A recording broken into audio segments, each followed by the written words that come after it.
Ibn Saba was Ammar ibn Yasir. Now he's got 15 proofs. I just want to give you a hint why. Ibn Saba's mother, what's her name, I said? What was her name? Sauda.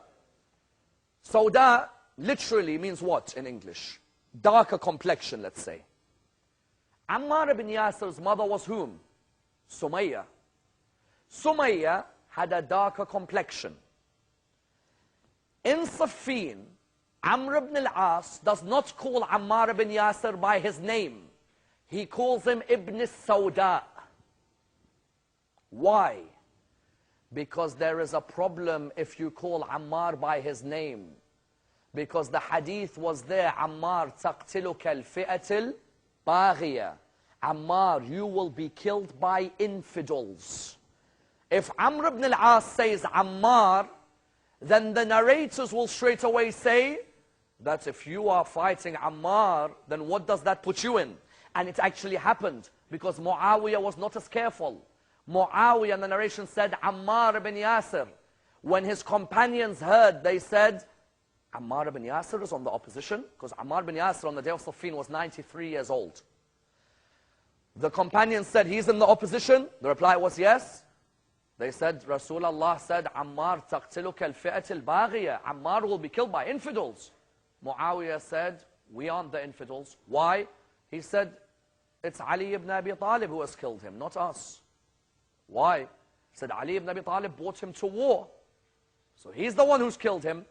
To which the reply by Ali ibn Abi Talib was, that means Rasulullah killed Hamza because he brought him to war.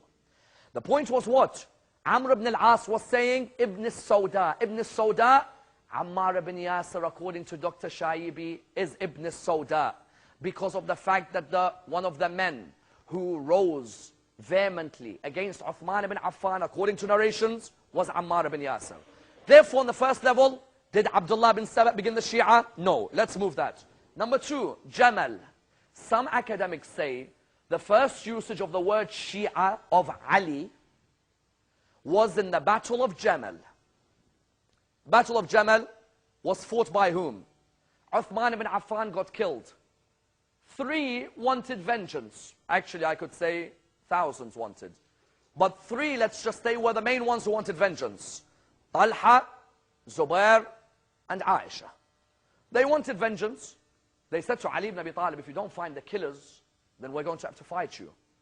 Ali ibn Abi Talib replied by saying, I have just been instilled as Khalifa. To find the killers is not something I can do overnight. It requires a proper courtroom where we bring everyone together. They said the killers are on your side and we're going to fight you. Academics come forward and say, the first Shia were those who helped Ali ibn Abi Talib in the Battle of Jamal. Who were they? They said the first Shia were people like Malik al-Ashtar, Muhammad ibn Abu Bakr, names along those lines, who were seen as the Shia, meaning the party of Ali against Aisha at Jamal. Therefore, the second school came and said what? The first time the word Shia was ever used in terms of the battlefield was in this area. The third group is seen as being the strongest.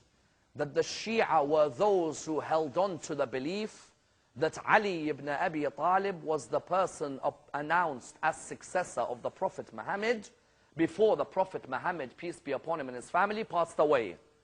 This is the Shia mainstream. What do they say? They look at a hadith by the name of Hadith al-Ghadir. If you note down the following reference, in Sahih Muslim, volume 2, page 880, the abridged version, not the complete version, the abridged version, Darus Salam publishes, 2002 edition. Volume 2, page 880, abridged version, 2002 edition. If you go to that narration, it says, Zayd ibn Arqam is the man in the chain of the narration. He is asked by the companions, what happened when the Holy Prophet was on his farewell pilgrimage? Now here is a typical example of a Shia using what is known as a classic Sunni reference. But of course the references can go further than this. Zayd says, we stopped at a place which was an oasis by the name of Khum. Hence you'll see many Shia refer to this incident by saying our origin is Ghadir Khum. We stopped at a place by the name of Khum. The Holy Prophet came forward in front of everybody, and he came forward and he said, "O people," he began to give the whole sermon until he reached the line that I am leaving behind for you two things which if you hold on to them you will never go astray. This is Muslim's narration. The Quran, and then he says, "My Ahlul Bayt, my Ahlul Bayt, my Ahlul Bayt," 3 times. The question then asked is, who are your Ahlul Bayt? The reply was, the followers of Ali. That's the narration which is there in Muslim. Therefore you found that the incident of Ghadir is where many Shia state was the first usage of this idea, that Ali and his Shia, those who hold on to the belief that Ali ibn Abi Talib was appointed successor before the Prophet Muhammad passes away, the Shia today are seen as being those. Because you know Shia, there are groups, Zaydis, Ismailis, Ithna Asharis. And we can go so deep into each one of them, Zaydis, Ismailis, and Ithna Asharis, but suffice for us to say that of those 3 groups of Shia, of which the Ithna Asharis are 85%, suffice for us to say that each one of them takes Ghadir as authentic. Then why is it that other Muslims don't? There's not a single Muslim who doesn't believe in the incident of Ghadir. But they differ over the interpretation of the word Mawla. The Holy Prophet is meant to have said, before he passes away, according to the Shia, and according to other schools. But the difference is, how do you interpret the word Mawla? According to the Shia, the Prophet says, you know in Arabic grammar, those of you who've studied Arabic grammar will know very well, the word qarina. Qarina means context. One word in Arabic can have 20 meanings, true? One word can have so many meanings. If you don't place the word in context, you're all over the place. It's like in English, you can have a number of words which can have a number of meanings. The word, for example, such as lion. If I say Alexander is the lion of the seas, of course it differs depending on context, the meaning of the word lion. The Prophet Muhammad, before he says, "Men kuntu mawla, fahada aliyun mawla," before he says this, what does he say? He says, "Alastu awla bikum min anfusikum." Alastu awla. Therefore, the context of the word mawla is the word awla. If the word awla is not there, then the word mawla can mean a hatful of things. It can mean friend, it can mean slave, it could mean master, it could mean a number of things. But he says, "Alastu awla bikum min anfusikum." Am I not the first in authority amongst all of you? The reply is yes.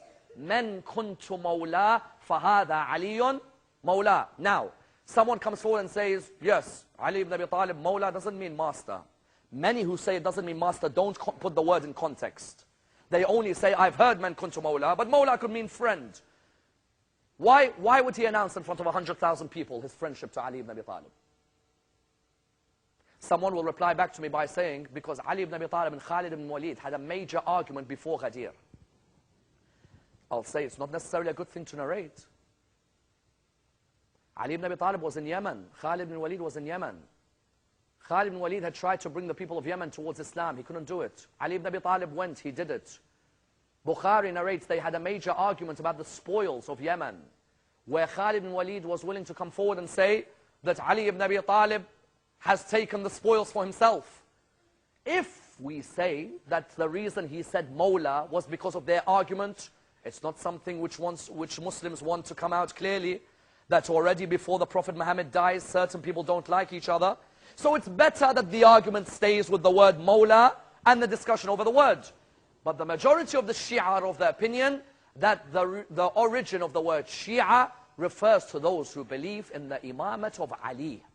Hence you notice Sunni and Shia may come forward and say that we agree on most things. The one area Shia and Sunni do not necessarily agree on is the area of imamate. True?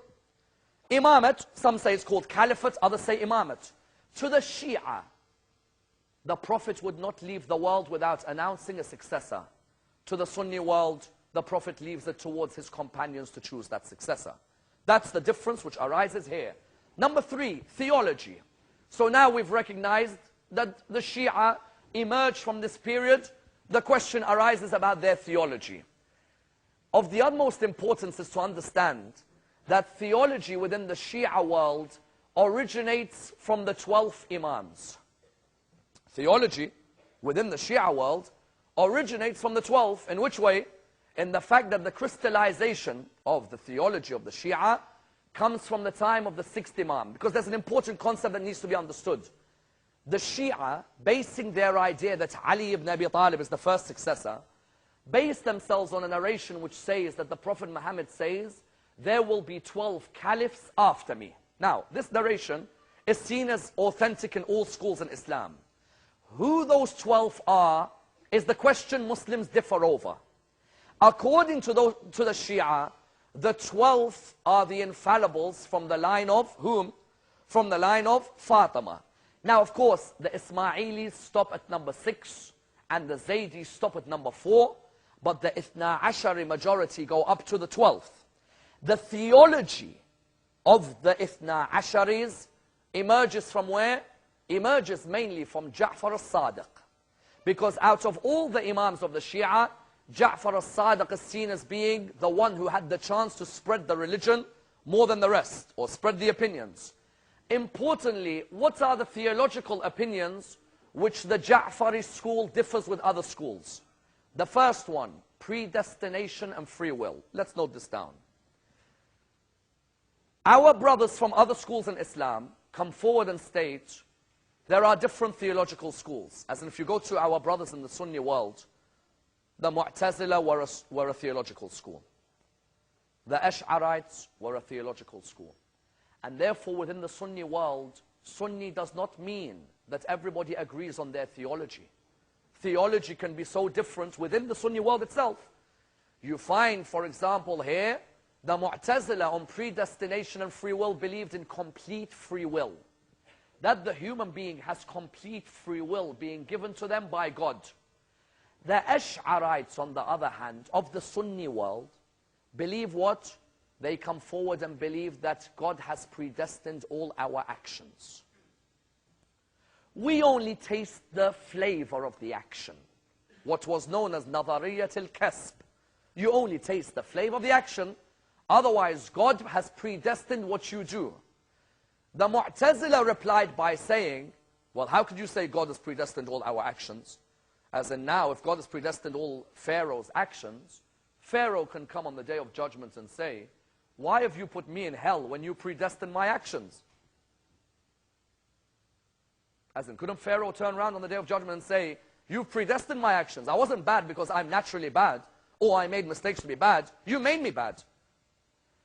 The Ash'arite school came forward and said what? They came forward and they said, well, in the Quran, God says He guides who He wants to guide, and He misguides who He wants to misguide. And therefore, there was a difference within Sunni theology on this one issue, predestination or free will. The Shia came forward, the Ithna Ashariya, under the leadership of Ja'far ibn Muhammad al-Sadiq. They came forward and they said, we are in a position between the two positions. They asked him, what do you mean? I'm going to give quite a practical example. When he was asked, what do you mean? Are our actions predestined or do we have free will? And he replied by saying, it's somewhere in the middle of the two. When they said to him, what do you mean somewhere in the middle? He said to the person asking him, lift your right leg. So he lifted his right leg. And then he said to him, now lift your left leg at the same time. He said to him, I can't. He said to him, that's the ratio. There are some things we control, there are others controlled by God.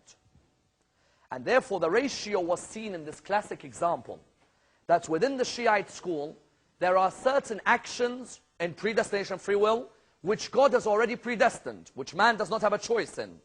Whereas there are others which are in the hands of man. So how about the conundrum that I guide who I want to guide, and I misguide who I want to misguide? It's a conundrum, because if God doesn't like me, I'm not getting guided, am I? Because the Quran says He guides who He wants to guide, and He misguides who He wants to misguide. Ja'far al-Sadiq replied by saying no. You see, these were the key theological questions in his time.